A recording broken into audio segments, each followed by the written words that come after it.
ਫੜਾ ਕੇ ਮੇਰੇ ਕੰਧੇ ਦੇ ਉੱਤੇ ਥੱਪੜ ਮਾਰ ਕੇ ਉਹਨਾਂ ਨੇ ਅਲਫਾਜ਼ ਕਹੇ ਕਿ ਅਸੀਂ ਤੇਰੇ ਕੋਲ ਇੰਤਕਾਮ ਲੈਣਾ। ਇੰਨੀ ਗੱਲ ਕਹਿ ਕੇ ਚਲੇ ਗਏ ਨੇ। ਉਹਨਾਂ ਨੇ ਜਾ ਕੇ ਥਾਣੇ ਦਰਖਾਸਤ ਕਰ ਦਿੱਤੀ, ਫਰੋਦਵਾਲਾ ਥਾਣਾ ਦੇ ਅੰਦਰ ਦਰਖਾਸਤ ਦਿੱਤੀ ਔਰ ਉਸ ਤੋਂ ਬਾਅਦ ਅਸੀਂ ਵੀ ਜਾ ਕੇ ਦਰਖਾਸਤ ਦੇ ਦਿੱਤੀ। ਸਵੇਰ 10 ਵਜੇ ਦੇ ਟਾਈਮ SHO ਸਾਹਿਬ ਨੇ ਸਾਨੂੰ ਤਲਬ ਕੀਤਾ। ਅਸੀਂ ਉੱਥੇ ਗਏ ਤਾਂ 10 ਵਜੇ ਤੇ ਤਲਬ ਕੀਤਾ, ਅਸੀਂ ਉੱਥੇ ਗਏ ਹਾਂ ਤਾਂ ਸਾਥੀਆਂ ਨੇ ਜਾ ਕੇ ਗੱਲਬਾਤ ਕੀਤੀ। تو پہلی مرتبہ انہوں نے طلب کیتا، انہوں نے اپنی گفتگو سنائی، پھر دوبارہ سانو بلایا گیا، اسی گفتگو سنائی اور ارشد سول نامی بندہ ہے، اس ارشد سول نامی بندے نے سانو منو حافظ آصف ندیم صاحب نو اور قاری ابو بکر ساجد صاحب نو اور مینو تینہ بندیاں نے سانو بلا کے سائڈ تے جماعت الدعوہ دا اودے نال تعلق ہے ਉਹਦਾ ਔਰ ਕੋਟਲੀ ਨਵਾਬ ਦੇ ਨਾਲ ਉਹਦੀ ਉਹ ਕੋਟਲੀ ਨਵਾਬ ਉਹਦੀ ਰਿਹਾਇਸ਼ ਹੈ ਅਰਸ਼ਦ ਸੋਲ ਦੀ। ਉਹਨੇ ਸਾਈਡ ਤੇ ਬੁਲਾ ਕੇ ਸਾਨੂੰ ਕਿਹਾ ਕਿ ਅਸੀਂ ਇਹਨਾਂ ਦੇ ਨਾਲ ਮੁਲਾਕਾਤ ਨਹੀਂ ਕਰਨਾ ਚਾਹੁੰਦੇ, ਇਹਨਾਂ ਦੇ ਜ਼ਰੀਏ ਸੁਲ੍ਹਾ ਨਹੀਂ ਕਰਨਾ ਚਾਹੁੰਦੇ, ਤਾਂ ਲਿਹਾਜ਼ਾ ਸਿਰਫ ਅਸੀਂ ਸੁਲ੍ਹਾ ਕਰਨਾ ਚਾਹੁੰਦੇ ਹਾਂ ਸਾਈਡ ਤੇ ਬਹਿ ਕੇ, ਤਾਂ ਅਸੀਂ ਆਪਸ ਅੰਦਰ ਬਹਿ ਕੇ ਸਾਈਡ ਤੇ ਸੁਲ੍ਹਾ ਕਰ ਲੈਂਦੇ ਹਾਂ। ਤਾਂ ਉਹਨਾਂ ਸਾਨੂੰ ਇਤਮਾਦ ਅੰਦਰ ਲਿਆ ਕੇ ਕਿਹਾ ਕਿ ਉਬੈਦੁੱਲਾ ਜਿਹੜਾ ਮਸੂਲ ਹੈ ਉਹਨੂੰ ਮੈਂ ਮੰਡਿਆਲਾ ਤੇਗਾ ਦੀ ਮਰਕਜ਼ੀ ਮਸਜਿਦ ਅੰਦਰ ਭੇਜ ਦਿੱਤਾ, ਤਾਂ ਲਿਹਾਜ਼ਾ ਤੁਸੀਂ ਉੱਥੇ ਚਲੇ ਜਾਓ اور جا کے منڈیالہ تیگا دے اندر اس جگہ تے جا کے تسی آپس وچ بیٹھ کے صلح کر لو، جو گل بات کرنی ہے طے کر لو۔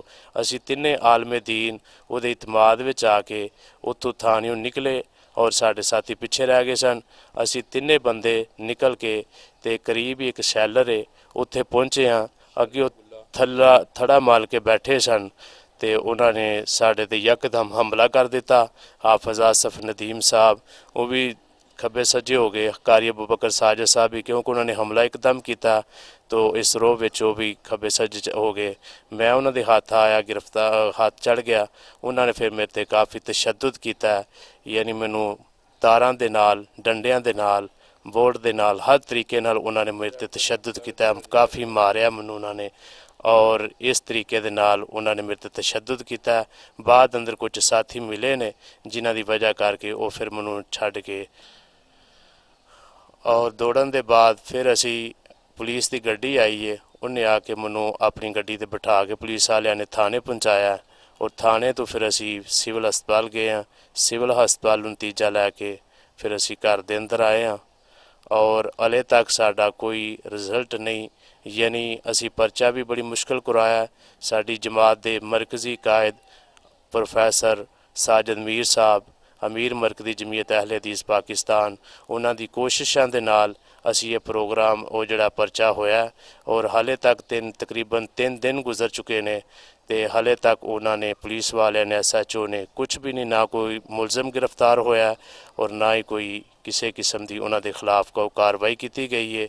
تو عرض ہے یہ التماس ہے یہ کہ دوست احباب اگے کہ او ساڈی پولیس والیاں کے کہ او جلدی لہا کے ساڈے، تو میری یہی اول و آخر التماس ہے کہ انہوں نے ملزمان بلا کے 8 تو 10 بندے جڑے نے جماعت الدعوہ دے انہوں نے بلا کے تے انہوں نے اس ظلم دی سزا دیتی جائے۔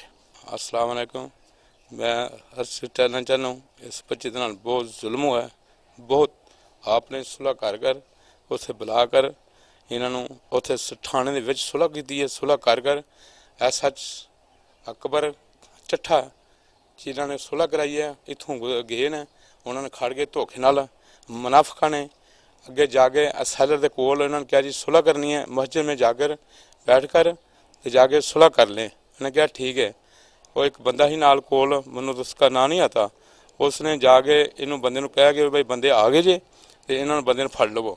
وہ گیا، انہوں نے ٹرالی جڑے بندے آدمی بیٹھے سن ٹرالی میں دوجے انہوں نے ٹرالی دا گلا کਢ لیا، کਢ کے بھائی پچھوں بندے رل نہ جان، انہوں نے آپ اگے جا کے مڑے نوں لشکر بھایا ہی، بندے بیٹھے سن ارادے دے آئے سن، ارادے دے انہوں نے پھڑ کے بچے نوں، آپ دیکھیں کتنے زخم نے، کیا حال اس نے کیتا ہے، یہ مسلمان ظلم کرتا ہے، کیا لشکر ہے، کس کا لشکر ہے؟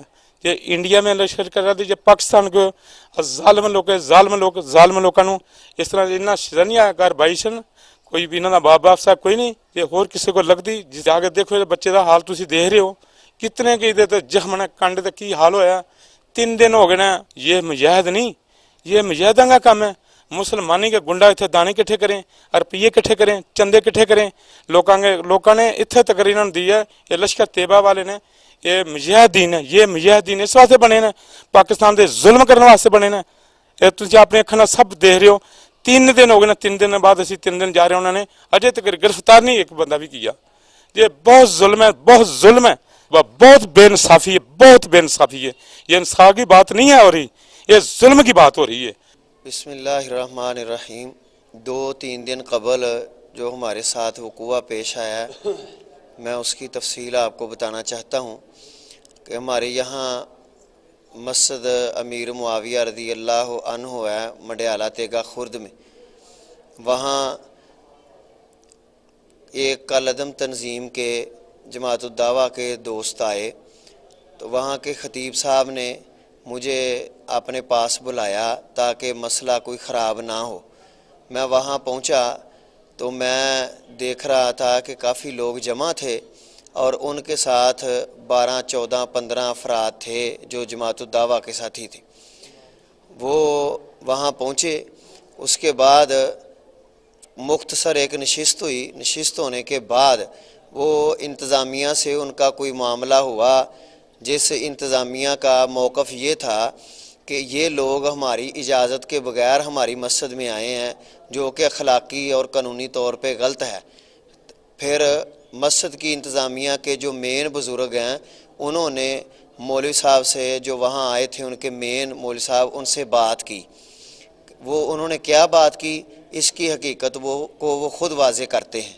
बाबा जी हद बाबा जी ਜਦੋਂ ਤੁਹਾਡੇ ਕੋਲ ਉਹ ਮਸਜਿਦ 'ਚ ਆਏ ਨੇ, ਉਹਨਾਂ ਆਪਣਾ ਸਾਰਾ ਪ੍ਰੋਗਰਾਮ ਕਰ ਲਿਆ। ਪ੍ਰੋਗਰਾਮ ਕਰਨ ਤੋਂ ਬਾਅਦ ਤੁਹਾਡੇ ਕੋਲ ਜਦੋਂ ਬੈਠੇ ਨੇ, ਤੁਸੀਂ ਉਹਨਾਂ ਨੂੰ ਬਿਠਾ ਲਿਆ, ਤੇ ਫਿਰ ਤੁਸੀਂ ਉਹਨਾਂ ਨੂੰ ਕੀ ਕਿਹਾ? ਉਹ ਜੀ ਆਂਦਿਆਂ ਨੇ ਗੱਲ ਇਹ ਵੀ ਨੰਦਾ, ਅਸੀਂ ਆ ਗਏ ਹਾਂ ਹੁਣ। ਮੈਂ ਕਿਹਾ ਤੁਸੀਂ ਆਪਣਾ ਕਰ ਲਿਆ ਜੋ ਕਰਨਾ ਸੀ, ਕਰਕੇ ਤੁਸੀਂ ਬਹਿ ਗਏ। ਮੌਲਵੀਆਂ ਨੂੰ ਮੈਂ ਕੋਲ ਬਹਾ ਲਿਆ। ਮੈਂ ਉਹਨਾਂ ਨੂੰ ਆਖਿਆ ਗੱਲ ਇਹ ਵੇ, ਤੁਸੀਂ ਇੰਜ ਕੰਮ ਕਰੋ, ਸਾਡਾ ਕੋਈ ਲੈਣ ਦੇਣ ਹੈ ਮਸਜਿਦ ਦਾ, ਆਪਣਾ ਬੰਦੇ ਨਾਰਾਜ਼ ਨੇ, ਤੇ ਤੁਸੀਂ ਨਾ ਇੱਥੇ ਤੁਹਾਡੀ ਮਿਹਰਬਾਨੀ, ਮੈਂ ਤੁਹਾਡੇ ਅੱਗੇ 3 ਵਾਰਾਂ ਹੱਥ ਜੋੜਨਾ ਵਾ, ਬਾਰ ਕਰਕੇ 3 ਵਾਰਾਂ ਹੱਥ ਨਾ ਤੁਸੀਂ ਨਾ ਆਇਆ ਕਰੋ। ਜੇ ਅਸੀਂ ਮਸਲਾ ਸਾਡਾ ਘਰ ਦਾ ਅਸੀਂ ਆਪੇ ਹੀ ਕਰ ਲਵਾਂਗੇ। ਉਹ ਇਸੇ ਤਰ੍ਹਾਂ ਹੀ ਫਿਰ ਆਖਿਆ। ਉਹ ਮਲਕ ਅਰਸ਼ਦ ਵਿੱਚ ਉਹਦੇ ਨਾਲ ਹੀ ਸਾਡਾ ਪਿੰਡ ਦਾ ਖਲਾਕ ਸੀ, ਕੋਈ ਨਾਰਾਜ਼ ਹੋਣ ਦਾ, ਉਹਨੂੰ ਰਾਜੀ ਕਰਨਾ। ਉਹ ਉੱਠ ਕੇ ਨੰਦਾ ਆਖਣ ਲੱਗਾ, ਗੱਲ ਇਹ ਵੇ ਕਿਹੜਾ ਇਹਨਾਂ ਨੂੰ ਰੋਕਣ ਵਾਲਾ, ਮੈਂ ਆਪ ਖੁਦ ਡੱਕ ਸਕਣਾ ਵਾਂ। ਉੱਥੋਂ ਫਿਰ ਨੰਦਾ ਝਗੜ ਤੇ ਝਗੜ।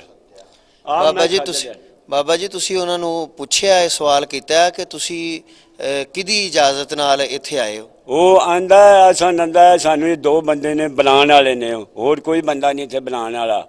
ਤੇ ਅਸਾਂ ਆਖਿਆ ਇਹਨਾਂ ਦਾ ਦੁਬਾਰੇ ਹੱਥ ਜੋੜਦੇ ਰਹੇ ਆ, ਤੁਸੀਂ ਨਾ ਆਇਆ ਕਰੋ। ਅਸੀਂ ਚਲੋ ਉਹ ਮੰਨ ਵੀ ਗਏ। ਉਹ ਜਿਹੜਾ ਮੁੰਡਾ ਅਰਸ਼ਦ ਉਹ ਵੀ ਇਸ ਖਿਆਲ ਦਾ ਹੀ ਹੈ।